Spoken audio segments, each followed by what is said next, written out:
Good afternoon, everyone. My name is Suraj, and today we're going to be walking through discussion 5 from the fall 2019 offering of Data 100. If you're watching this right before midterm 1 in fall 2019, I really apologize. I meant to upload this way earlier, but fell way behind. But hopefully I'm uploading this early enough that it can still be useful in your midterm studying. And if you're watching this at any other point in time, I guess, welcome. So before we get into the worksheet, I wanted to quickly talk about the taxonomy of the types of data that we study, not only just in this course, but in general. And I took this slide from another GSI, Monsi. Okay, so there's two main categories that our data falls into. Either it's quantitative or it's qualitative. And like the main distinction is that quantitative variables are numbers. Okay, and in general, qualitative variables are not numbers. Okay, and that's the easiest distinction. Okay, and I guess there are some small exceptions to that. Like you could theoretically have a nominal or ordinal variable that's numeric, but we'll talk about the bigger picture differences between these two things. Okay, so within qualitative, we have two subtypes. Okay, our variables could be nominal or ordinal. Nominal qualitative variables are sort of categories, okay, that have no inherent ordering. So for example, names of different states, people's names, colors, things like that. There's no way to like sort or order these things. And that's why we call them nominal. They're just categories. The other type of qualitative variable is ordinal. Okay, so they're still not numbers, but there's some way in which we can order these variables. So for example, if we look at class standing at Berkeley, right, we could have freshmen, sophomores, juniors, seniors, and grad students, right? Like the term sophomore, the term grad student is not a number, but we can sort of order these and sort them based off of the like things that they represent, which is number of years that a student has been at Berkeley or something like that. Okay. The other main type of variable that we have is quantitative, right? And quantitative variables could either be continuous or discrete. So discrete quantitative variables are a type of variable where there's only a finite possibility or like a finite range of values that our variable could take on.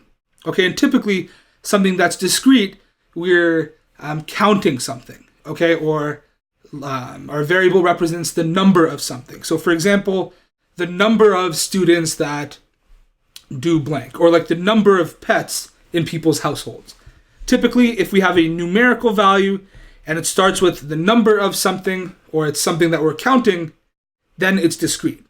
Whereas continuous variables have an infinite possibility, or like there's an infinite range of values it could take on, right? And so if you've taken a course like CS70, the difference between discrete and continuous is the difference between countably infinite and uncountably infinite, but that's not really relevant for our course. Continuous variables are things in general that you can't count, but they're things that you have to measure. And there's an infinite possibility of values that these things could take on. So for example, someone's height or, salary, the price of something, the speed of something, so on and so forth. Like for example, someone's height could be like, I don't know, 73.01234 something like that inches. That's a real number, and real numbers are, they belong to the set of continuous variables, okay? This is in opposition to discrete variables, which are something like 1, 2, 3, 4, like a counting number, okay? So the main difference, discrete variables are things that we're counting. There's only a finite possibility of values it could take on, whereas continuous variables that are quantitative, there's infinitely many values that they could take on, and they're things that we typically have to measure as opposed to count. Okay, now let's get into the worksheet. Okay, so in the first problem, we're given this interesting visualization, and we're asked several questions about it. Okay, we want to talk about what variables are being represented, how specifically these variables are being represented, and how to interpret this plot. What I will do is just zoom in on this visualization here and sort of answer all of these questions directly on the visualization. Okay, so we won't be switching back and forth between this page and this page, but I will try my best to make the answers very clear right on top of the visualization. So the first question, part A, is asking, there's 5 variables being represented visually in this graphic. What are they and what types are they? Okay, great question. So one variable that we have is the name of our country. Right? So we have countries, so country names. What type of variable is this? Well, there's no way to order the names of a country. Well, first of all, this is not a number. There's also no way to order it. Right? So this is qualitative nominal. Okay? The next sort of variable that we have here is healthcare spending per person in US dollars. Okay? So we have healthcare spending.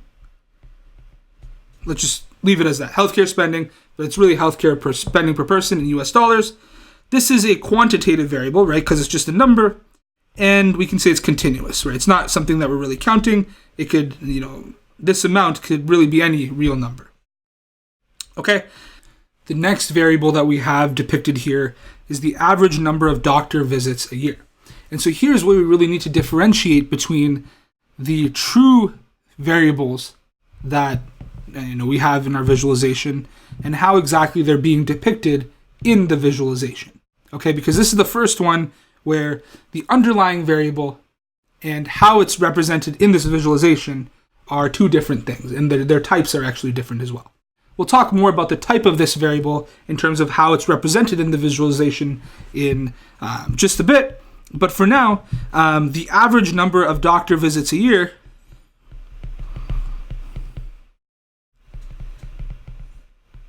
that's a number, and we'll say it's continuous. Okay, and you might be saying, hey, I thought we said that, things that we count are discrete, right? And so if this just said number of doctor visits a year, then I would agree that this would be discrete.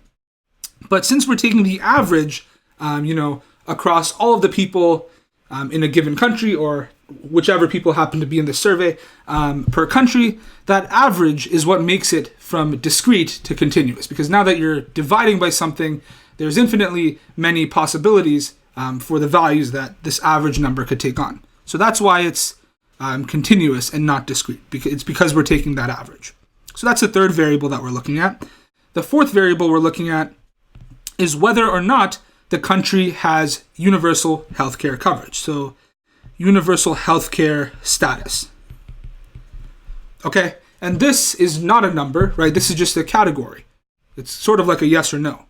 And, how it's depicted in the visualization, which we'll talk about in just a sec, is the color, right? And so this is not a number. This is something that's qualitative, and it's nominal. Because there's no way to really order, these yeses or nos. Okay, and the last variable that's being depicted in our visualization is average life expectancy at birth. So average life expectancy, EXPECT, so on and so forth. Average life expectancy, and that again is quantitative and continuous. Okay, again, the reason it's continuous is because it's average life expectancy, not just life expectancy. Okay, and when we make it an average, it becomes continuous. So here are the 5 variables that are being represented in this graphic, okay, and their data types. So now the question is, how are each of these variables being described?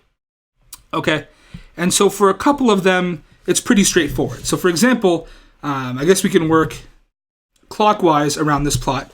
For the country names, we're just given a label, right? Here on our left y-axis, we're just given the name of our country. That's how that variable is being depicted.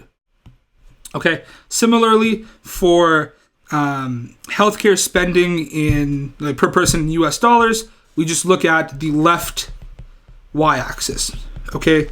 And it seems like there's some sort of ordering here, right? Like the values that are higher appear higher, right? It's not like these are just in some random unsorted order. This is clearly sorted, so this y-axis is, measuring something numeric. Okay, Thirdly, the average number of doctor visits a year. So I mentioned that the underlying variable is quantitative and continuous, but the way it's being described is by the thickness of a line, right? So if the average number is between 0 and 4, we have this very thin line. If it's between 4 and 8, slightly thicker, 8 and 12, slightly thicker than that, and 12 or more, it's this like ultra thick line, okay? And so the underlying variable is quantitative and continuous, but the way it's being described is in a like discrete way, okay? And so this is the thickness of the line, and this has been discretized. This is discrete now. It's no longer a continuous variable. We're looking at, it's being depicted via the thickness of this line. Okay, universal healthcare status. How are we told that in this plot? Well, we're told that by the color of the lines representing each country. Right? It seems like it's blue for every country other than Mexico and the US, and for Mexico and the US, it is orange. So the color is telling us that. And the average life expectancy, that again, it just appears on our right y-axis. Okay, so now we've talked about each of the variables that are being depicted here and how exactly they're being depicted. And the variables themselves are in blue, and how they're being depicted are in red. Okay, part C, we've sort of already talked about. How can we figure out how to interpret the visual quantities of this plot? Well, we sort of talked about it, right? For the quantitative continuous things, we have these x, like these parallel y-axes, right? And so we know that the height corresponds to a higher value. And, you know, for the categorical things like the name of the country and whether or not it has healthcare, we are given that by the color and the label on the left y-axis, respectively. Okay, so we've sort of talked about how each of these variables are being represented and how to interpret this plot. Okay, part D asks us, what purpose does the comment at the top right of the plot serve? Okay, and the comment at the top right of the plot says, dollar figures reflect all public and private spending on care, so on and so forth. The most important part of this is that the data is from 2007 or the most recent year available.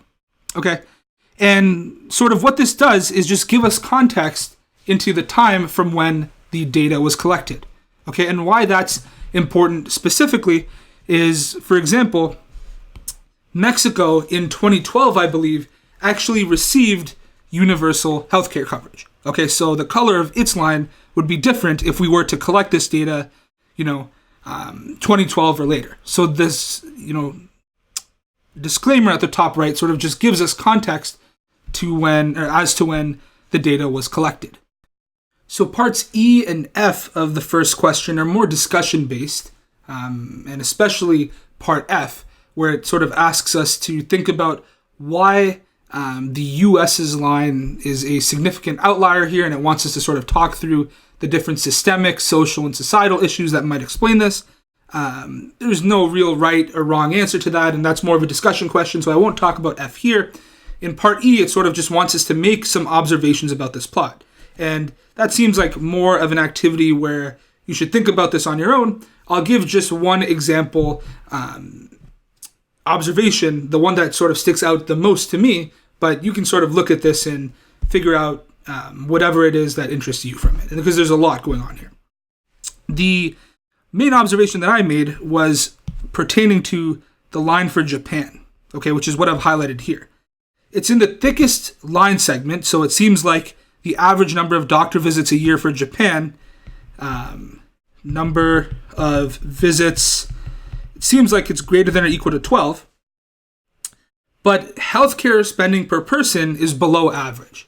Okay, so people are going to the doctors a lot, but the government is not spending a lot per person on healthcare. So it seems like in Japan, their cost per visit is relatively low. Or, one interpretation of that is they're being more efficient with their healthcare dollars.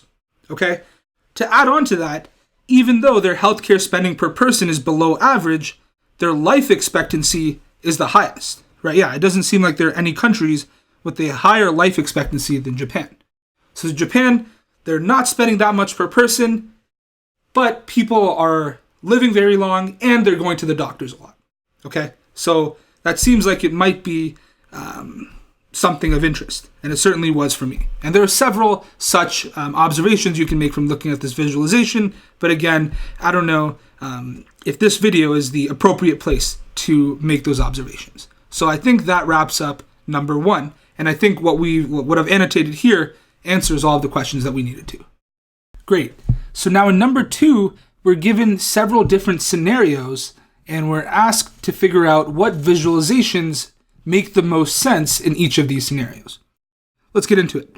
So in A, we're told that we want to visualize the distribution of political party preference of voters. Okay, so here we have, one categorical variable, which is, the political parties, and we have one numerical variable. Okay, and this is the typical use case for something like a bar plot. Okay, we could have something like party A, party B, and party C, and we could have one bar for each of these parties. Okay, where their height on the y-axis is like, I don't know, number of voters or something like that. Okay, if you want to be a little trendier, I guess, you could use what's known as a dot plot, which is essentially a bar plot, but instead of just having contiguous rectangles, we stack up a bunch of dots. So we could have something like this. Okay, where like the number of dots that each column has tells you, the number of voters in this case. Okay, but since we have one categorical variable and one numeric, we will say that we will use a bar plot or a dot plot. And that's the first option. Secondly, we want to look at the distribution of income. So here, what we have is just a single numerical variable. And we really have two options here, and it depends on how many data points we have. Okay, so if we have few data points, we could do something like a rug plot or a strip plot.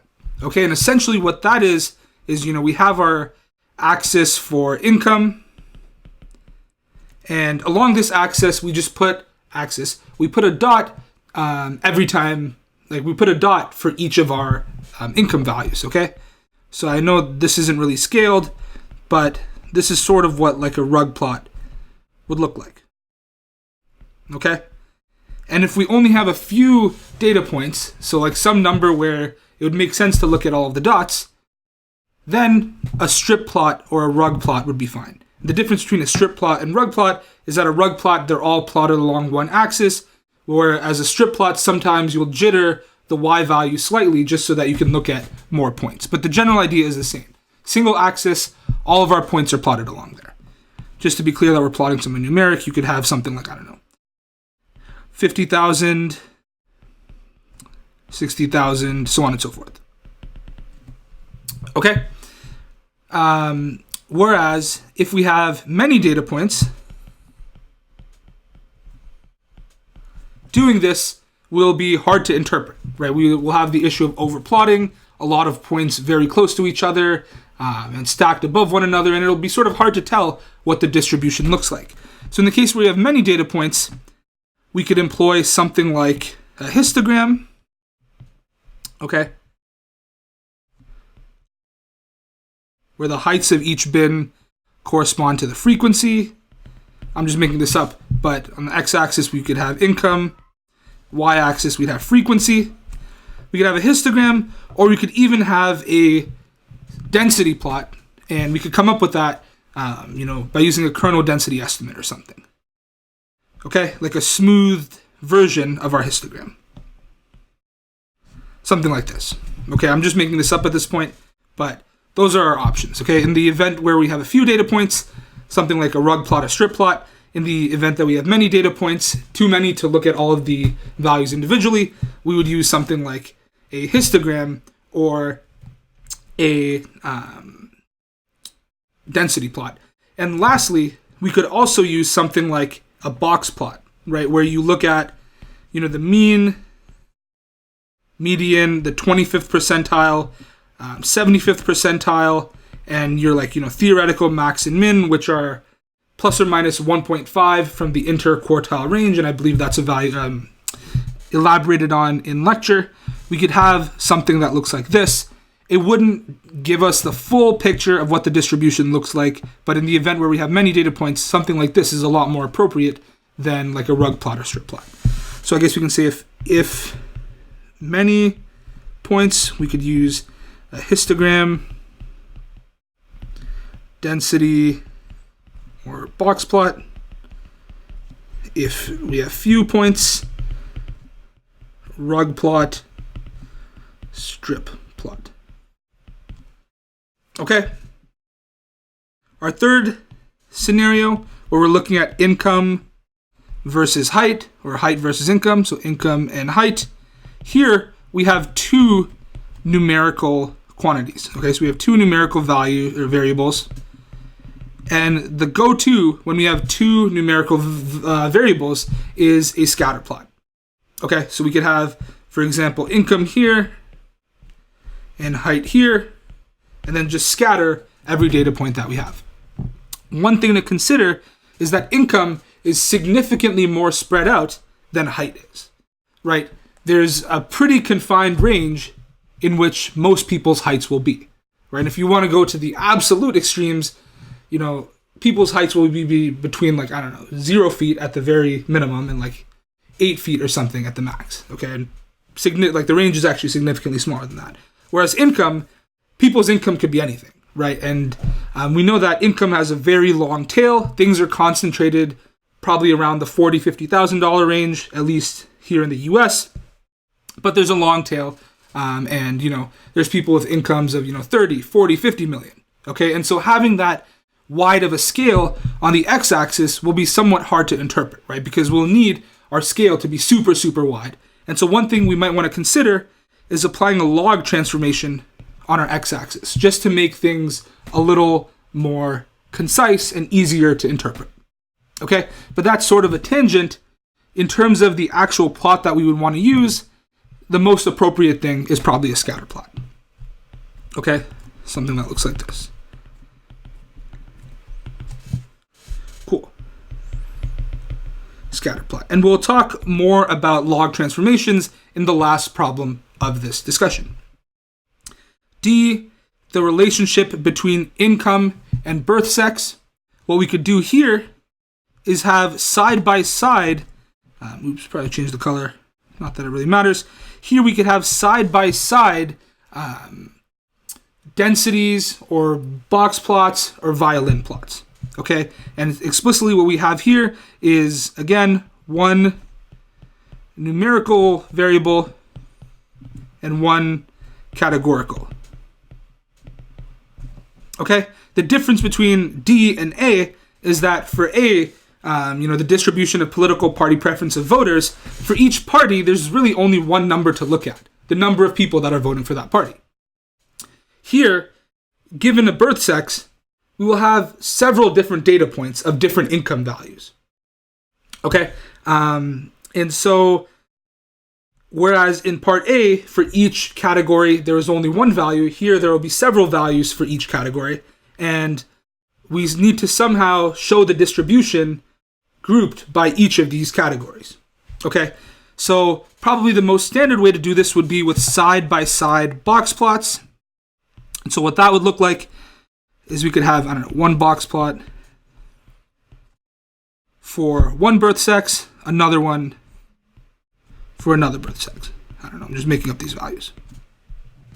Okay, this is what side-by-side box plots would look like.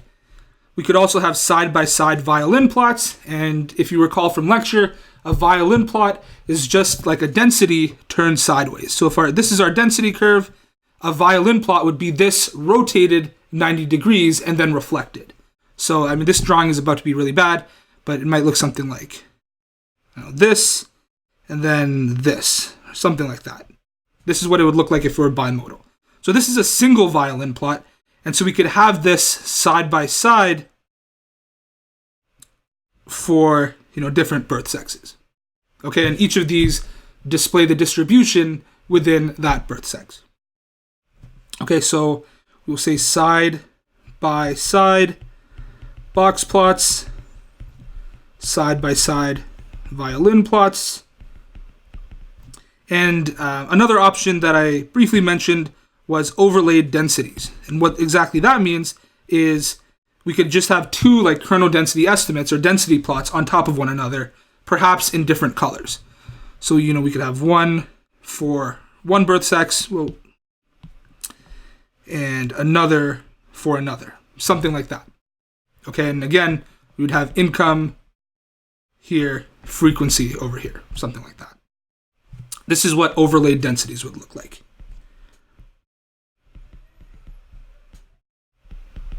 Great. And our last scenario, the relationship between income, height, race, and birth sex. So here we really have 4 variables to keep track of, 2 of which are numeric. So these are the 2 numeric ones. And then we have 2 categorical ones. Okay? And so there are multiple ways we could approach this. The first approach, let's just say, will be on a single scatter plot. Right? We know that scatter plots are likely going to be involved in some way because we're looking at the relationship between 2 numerical quantities, right? Income and height. So let's just draw our scatter plot and say income is over here, height is over here.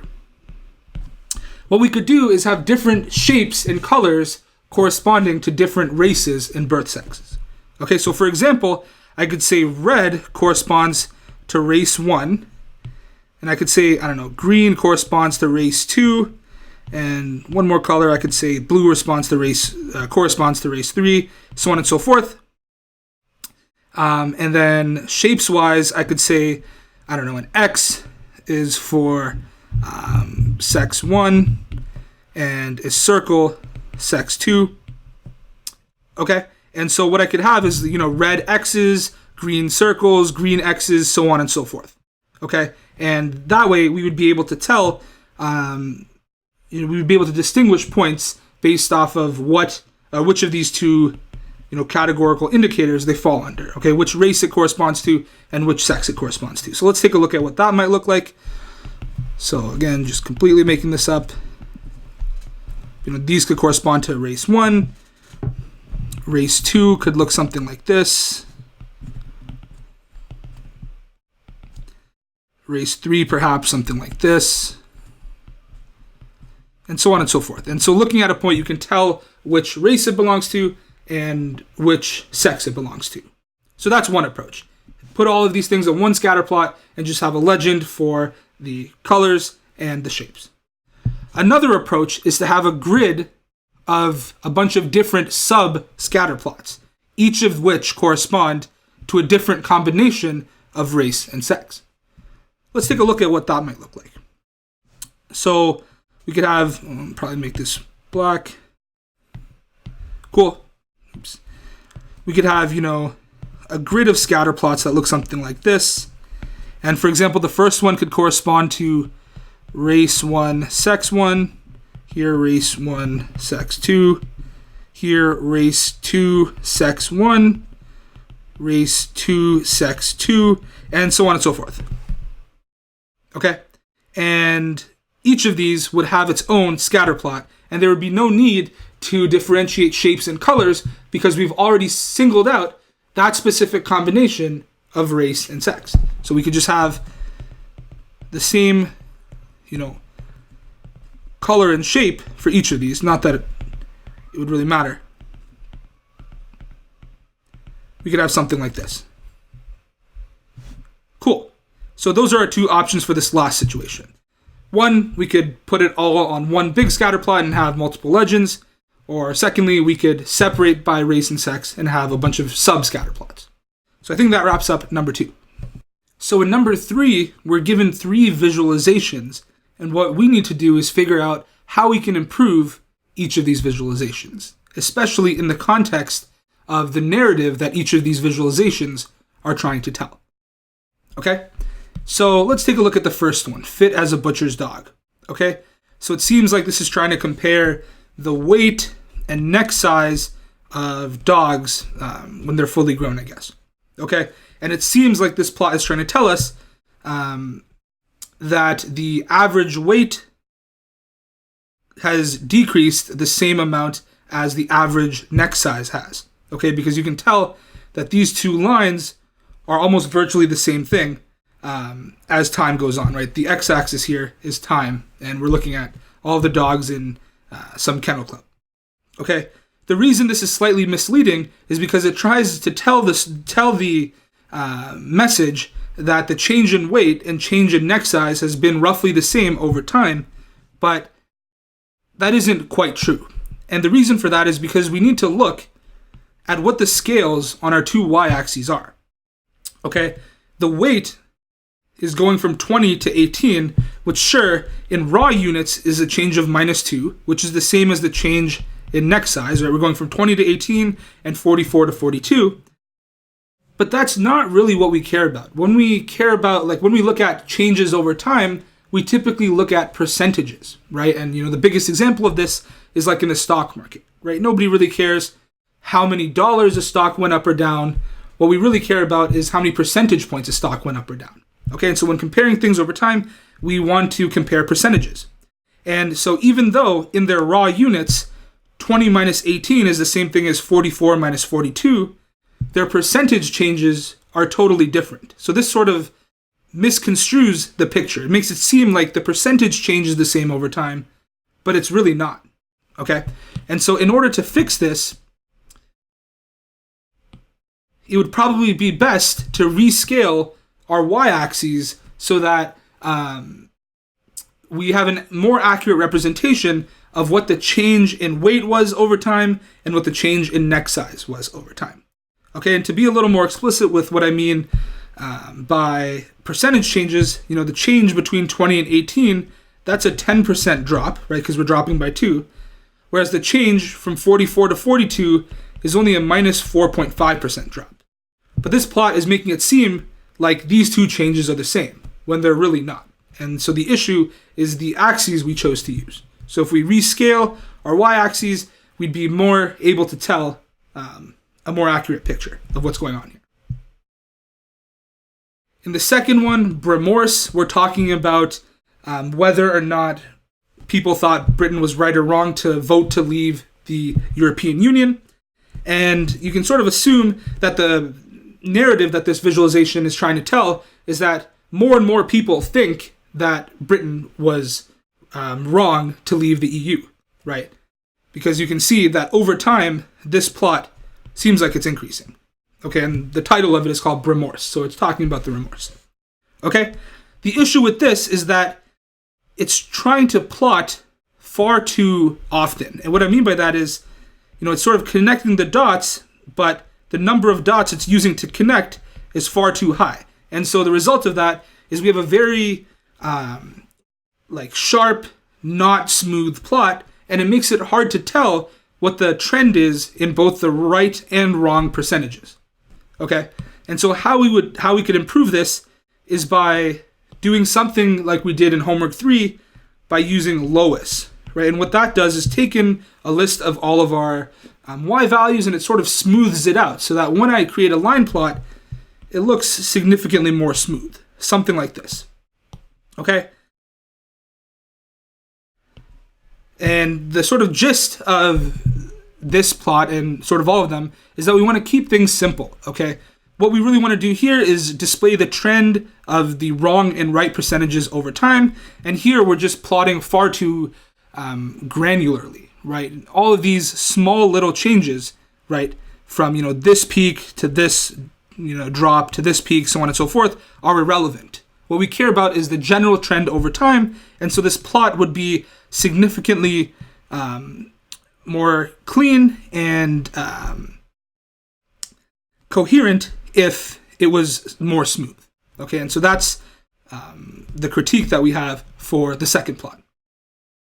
And lastly, Brazil's golden oldie blowout, whatever that means.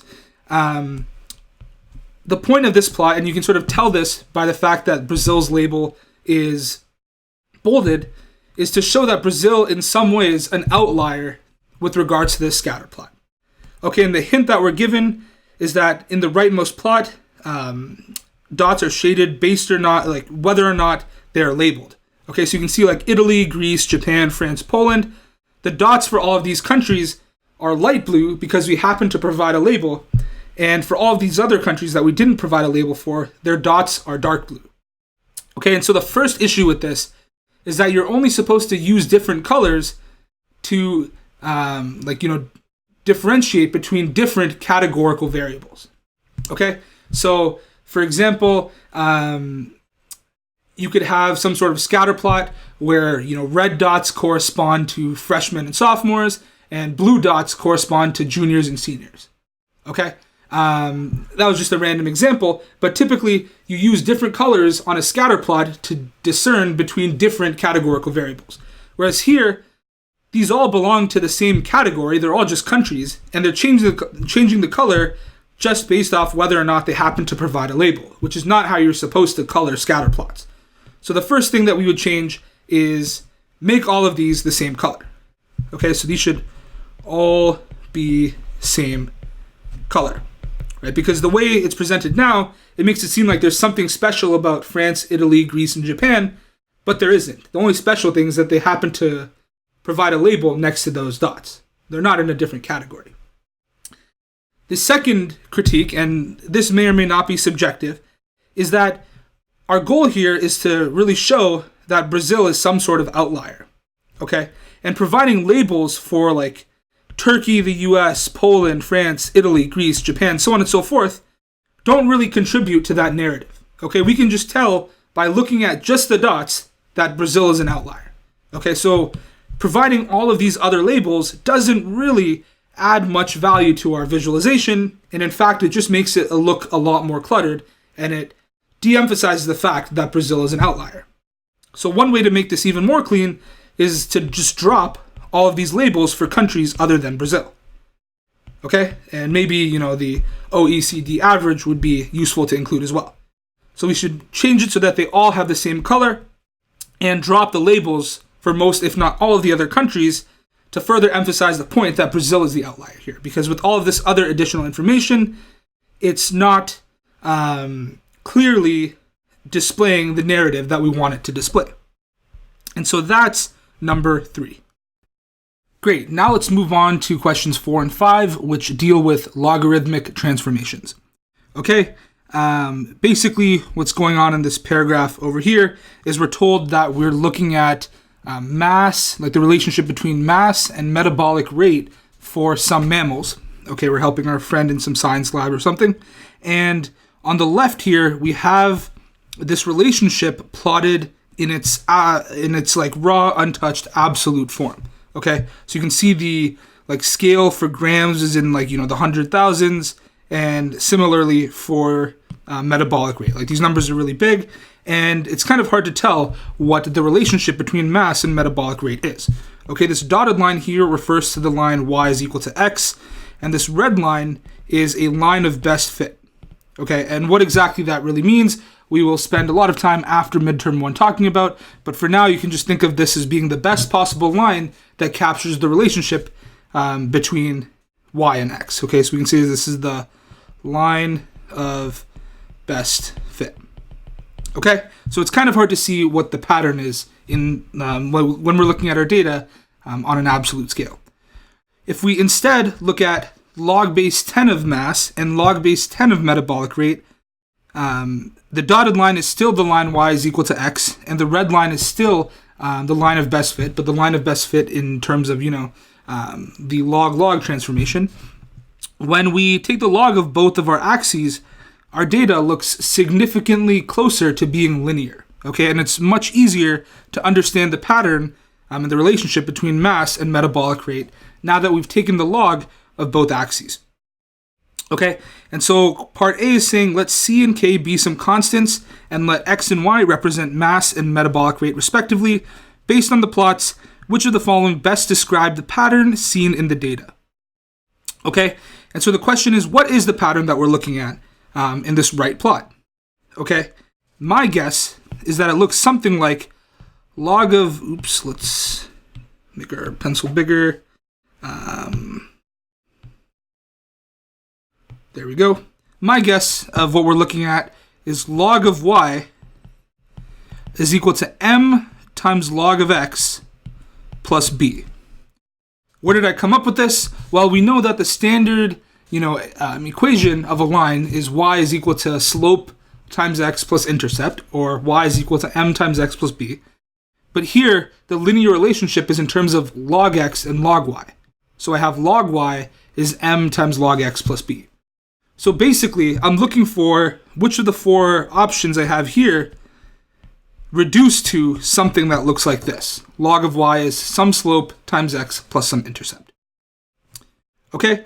And I happen to know what the answer is. And what we'll do is we'll work from the right answer backwards, if that makes sense. We'll start with the answer and then show why it's correct. Okay? And you could follow the same process with each of the three wrong answers, and you'd end up with something that doesn't look like log of y is m times log of x plus b. Okay? And so the correct answer is actually the fourth one. Okay? Y is equal to c times x to the k. And let's take a look at why that's the case. Okay, suppose we start off with y is c times x to the k. Here I can take the log of both sides. Okay? Right, and the reason I'm inclined to do this is because y is equal to c x to the k involves x and y, but I want my relationship in terms of log x and log y, because that's what I'm visualizing in this plot over here. Okay, so taking the log of both sides here, I get log of y is log of c x to the k. Okay, but now I can use some properties of logs to separate this out into multiple logs and simplify it. Okay, firstly, I can use the fact that the log of a product is the sum of individual logs. What that means is the log of c x to the k is the same as the log of c plus the log of x to the k. But then I can use the fact that the log of something to some exponent is equal to that exponent times the log of the same base. What that means in our case is that the log of x to the k is just k times log of x. And lo and behold, we've reduced our relationship to something that looks like log of y is m times log of x plus b.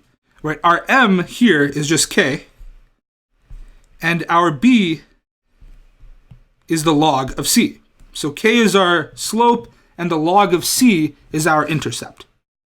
Okay, where c and k are just some constants, as the question tells us. So if you were to try and reduce any of the other three options to some relationship between log y and log x, you would end up with something that isn't quite linear. Okay, and this is option D is the only one that reduces to a linear relationship between log of x and log of y. Okay, part B asks, what parts of the plots could you use to make initial guesses on c and k? Well, we see that k is the slope in y is equal to mx plus b, right? This is the slope over here. Let's maybe use a different color. Yeah. K is the slope. Okay? So to make a guess on k, I could just look at the slope of this red line over here. Okay? So for a guess of k, I could say the slope of the red line. And why are we looking at the red line? Well, and to be clear, the red line of the right plot? Well, it's because this red line we're told is the line of best fit. It's the line that somehow best encapsulates the relationship between these data. How would we estimate c? Well, we saw that log of c is the intercept for the line that we're looking at here.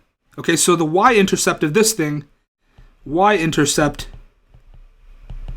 is log of c. Okay? So in order to figure out what c is, I would have to raise log of c, I would have to put it as an exponent with the base 10, right? And what I mean by that is c is equal to 10 to the log base 10 of c, and I didn't explicitly say this, but all of these logs are base 10. And so whatever my y-intercept is for this red line, I need to put that as the exponent with the base 10. Okay, so what I can say is that my guess for c is 10 to the b, where b is the y-intercept of the red line. Okay, I take whatever my y-intercept is and put that as an exponent on base 10. Okay, because log of c is the y-intercept, not c directly. So we need to exponentiate it in order to sort of like reverse the transformation. Okay, so that's how we guess what potentially the value of c and what the value of k is. So in part C, our friend points to the solid line on the log-log plot, so the red line, and says, since this line is going up and to the right, we can say that in general, the bigger a mammal is, the greater its metabolic rate. Is this a reasonable interpretation of the plot? Yes, and that's a perfectly valid interpretation. Okay, you can see that as our x increases, our y also increases, right?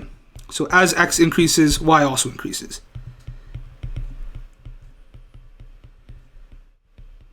And that doesn't really change by doing our log transformation. Okay, the general relationship of the data will not change if you do a log transformation. It will just make things look less skewed. Okay, in part D, they say, they go on to say, since the slope of this line is less than 1, we see that in general, mammals with greater mass tend to spend less energy per gram than their smaller counterparts. Is this a reasonable interpretation of the plot? So to really look at what this means, I think it would be useful to take a look at the derivative of the relationship that we've identified. Okay, we were saying that the relationship is y is c x to the k. Let's take a look at the derivative of this thing.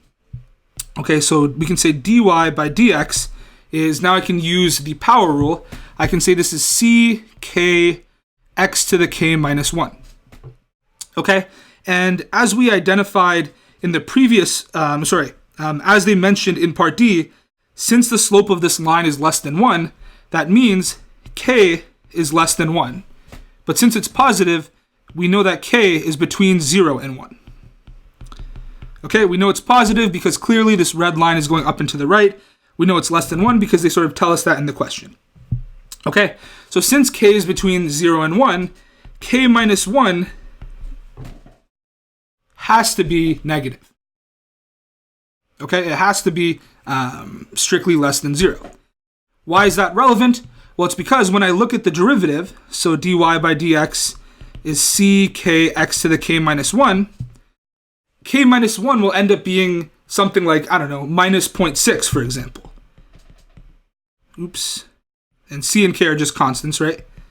So this will be something like x to the negative something, which you can rewrite as 1 over x to the some positive number. Okay? And since x to the some positive number will increase as x increases, 1 over that will decrease as x increases.